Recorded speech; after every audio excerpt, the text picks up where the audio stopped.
Приветствую вас, мои дорогие друзья, подписчики и гости моего канала об особенностях турецкой кухни. Сегодня мы с вами приготовим турецкое блюдо, которое в Турции называется портакалы керевиз емеи. Это сельдерей, тушеный в апельсиновом соусе. Раньше, когда-то давно, один раз попробовав вкус сельдерея, я очень холодно относилась к этому овощу. Но приготовив сельдерей по этому рецепту, немного для нас странноватому, я раз и навсегда влюбилась в сельдерей. Именно апельсиновый соус с соком лимона очень нежно маскирует немного рисковатый вкус сельдерея. И именно апельсин очень хорошо сочетается с тушеным сельдереем и морковью. Ну, а также это блюдо советуют употреблять всем тем, кто желает сбросить лишний вес. Ну что, приступим? Для этого турецкого блюда, которое называется керевиз емеи и которое, я бы сказала, очень похоже на овощное рагу, главным ингредиентом которого является сельдерей, нам понадобится 2 корня сельдерея. Вот такие у меня 2 корнеплода средней величины. Также я буду использовать и зелень сельдерея. Она, благодаря еще большему содержанию эфирных масел, придает блюду еще более такой насыщенный аромат сельдерея. Но если в вашем регионе продаются только корнеплоды, то в качестве зелени, в принципе, можно использовать и петрушку. Также понадобится где-то половинка вот такого чайного турецкого стаканчика оливкового масла. Ну, не удивляйтесь, в Турции часто меряют или чайными стаканчиками, или кофейными чашечками. Вот такой вот маленький турецкий чайный стаканчик, это где-то 100 мл, значит нам понадобится где-то 50 мл оливкового масла. Друзья, и вы спросите, можно ли это блюдо сделать на растительном масле не оливковом, а допустим подсолнечном? Конечно, можно. Но в Турции это блюдо относится к категории блюд зейтин ялы, что означает блюдо, сделанное на оливковом масле. Так как Турция является производителем и экспортером оливкового масла, то особенность турецкой кухни заключается еще и в том, что многие блюда овощные и не только готовятся на оливковом масле. И особенность этих блюд из категории зейтин ялы состоит в том, что их можно кушать на следующий день в холодном виде, как закуску. То есть, когда блюдо настоится и вкус овощей смешается с вкусом оливкового масла, это блюдо, оно еще вкуснее. Можно кушать в теплом виде, можно кушать в холодном. Также мы будем использовать картофель 1 штуку, 2 морковки, 1 луковицу. Нам понадобится 2 апельсина, 1 лимон, 2 столовые ложки муки и по чайной ложечке сахара и соли. И я предусмотрительно хочу ответить еще на один ваш вопрос, потому что вы сейчас скажете, как вообще в овощные блюда можно добавлять сахар. Точно такой же вопрос был и у меня, когда я вообще только познакомилась с турецкой кухней. Но особенность турецкой кухни в этом и заключается. В блюда, которые готовятся на оливковом масле, всегда кладут, совсем немного, хотя бы пол чайной ложечки сахара. И это действительно придает вкус блюдам, приготовленным на оливковом масле. Так что я вам тоже настоятельно советую во все блюда, приготовленные на оливковом масле, а также непосредственно в этот тушеный сельдерей покласть совсем немножечко сахара. Это настолько меняет вкус блюда. Я раньше об этом не знала, очень удивлялась, но когда попробовала и действительно на практике убедилась, что это так, это действительно такая особенность турецкой кухни, которая делает эти блюда зейтин ялы намного вкуснее. Итак, первым делом мы с вами подготовим воду, в которую мы с вами будем класть очищенный и порезанный сельдерей. Так как в сельдерее содержится много железа, как только вы его почистите и порежете, он начинает темнеть.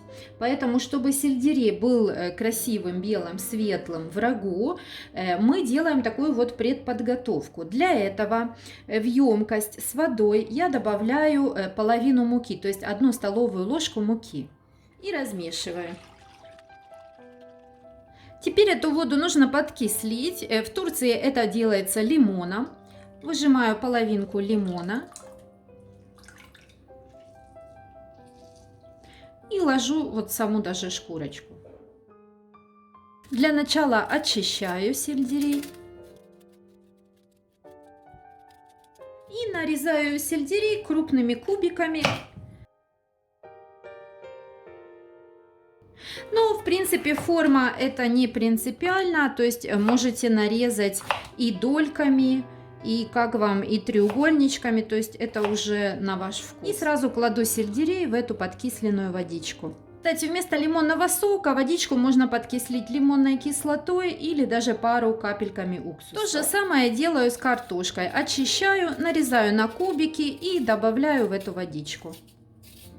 Кстати, картошки можно, в принципе, покласть и больше, 2-3 штучки. Но учитывая то, что наша задача все-таки приготовить тушеный сельдерей, а не картошку, я кладу только 1 штучку. Но если в вашей семье, если это будет экспериментальное блюдо, то есть вы никогда его не пробовали, в вашей семье как бы вы не знаете, как отнесутся к этому блюду, можете покласть 2-3 штучки картошки. То же самое делаю и с морковкой. Очищаю, нарезаю кружочками. Очищаю и не очень мелко нарезаю лук. И следующее, что нам нужно сделать, это выдавить сок половины лимона и 2 апельсин.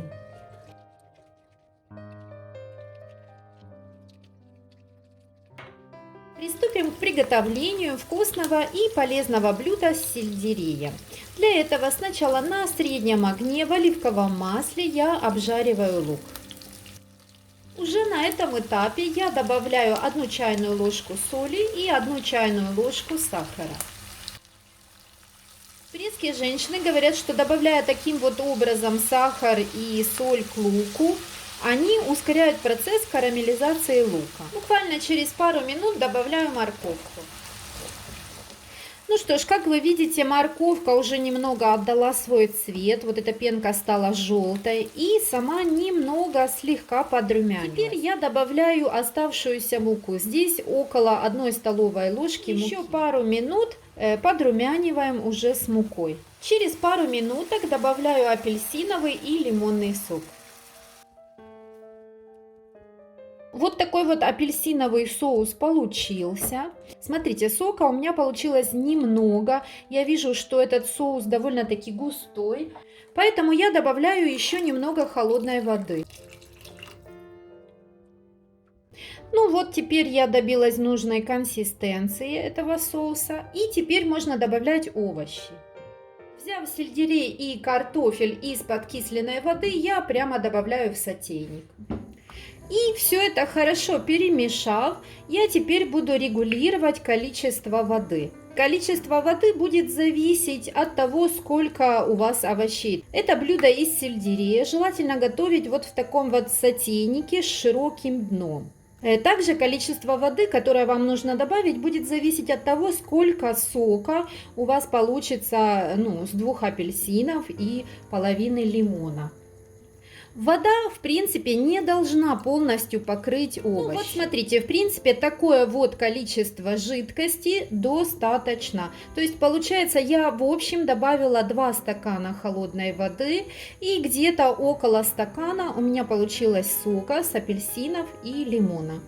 На этом этапе вы можете попробовать сам вот этот апельсиновый соус на соль, на кислоту. Если не хватает кислоты, добавьте немного лимонного сока. Если не хватает соли, можно добавить немного еще соли. Я попробовала и в принципе считаю, что 1 чайная ложка соли будет достаточно. Накрываю крышкой и тушу минут 10 на среднем огне. Через 10 минут сельдерей выглядит вот таким вот образом, и я газ на минимальный. Друзья, также на этом этапе я добавила черешки, вот такие вот светлые и более такие они крупные. Вот эти, которые веточки, которые потоньше, я добавлю минут через 10. А сами листики я уже добавлю в конце за 2-3 минутки до того, как я полностью выключу газ. И как я уже сказала, сельдерей будем тушить на медленном огне до готовности под закрытой крышкой. На это у нас уйдет еще минут 15. В общей сумме сельдерей тушится где-то около 25-30 минут. Прошло около полчаса. Вот таким вот образом выглядит сельдерей. И готовность его я проверяю вилочкой, прокалывая сельдерей, и я вижу, что он уже практически готов, очень мягкий. Морковка также готова, картошечка тоже уже мягенькая. Поэтому на самом последнем этапе я добавляю зелень.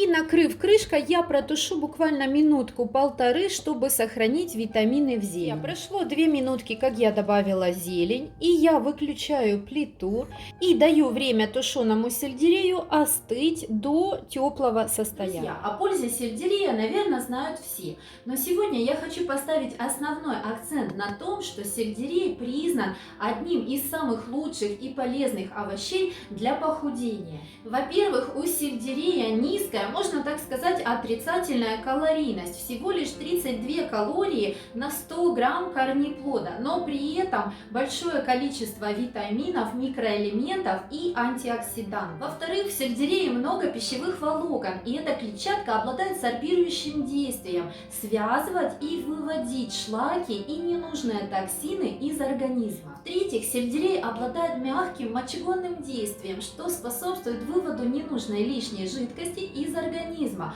а также является хорошей профилактикой мочекаменной болезни. А также сельдерей стимулирует выработку желудочного сока, что заставляет пищу быстрее и качественнее перевариваться. А также сельдерей имеет еще одно очень хорошее для нас действие. Это уменьшение газообразования в кишечнике. Оказывается, эфирные масла, находящиеся в сельдерее, подавляют патогенную микрофлору кишечника, что способствует профилактике вздутия и облегчению нашего состояния, ну а также плоскому животу. Так что, друзья, если вы заботитесь о своем здоровье и желаете сбросить несколько килограмм, то вы должны обязательно попробовать приготовить это удивительно вкусное и полезное блюдо из сельдерея в апельсиновом соусе. Прошло уже приблизительно полчаса, и тушеный сельдерей остыл, слегка теплый. Можно употреблять в таком виде, в слегка теплом. Можно же кушать на следующий день, когда он полностью остынет. Ну, конечно, так как сейчас зимнее время, то приятнее все-таки кушать теплые блюда, слегка горячие. По желанию сверху можете еще украсить порезанной зеленью. Я вот так вот украшаю. Ну что ж, приятного аппетита. Ну что, друзья, я попробую. Именно сельдерей.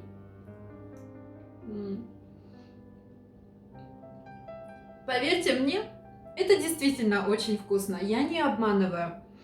Я надеюсь, что вам понравится не только сам видеорецепт, но и вы обязательно приготовите этот сельдерей именно с апельсиновым и лимонным соком.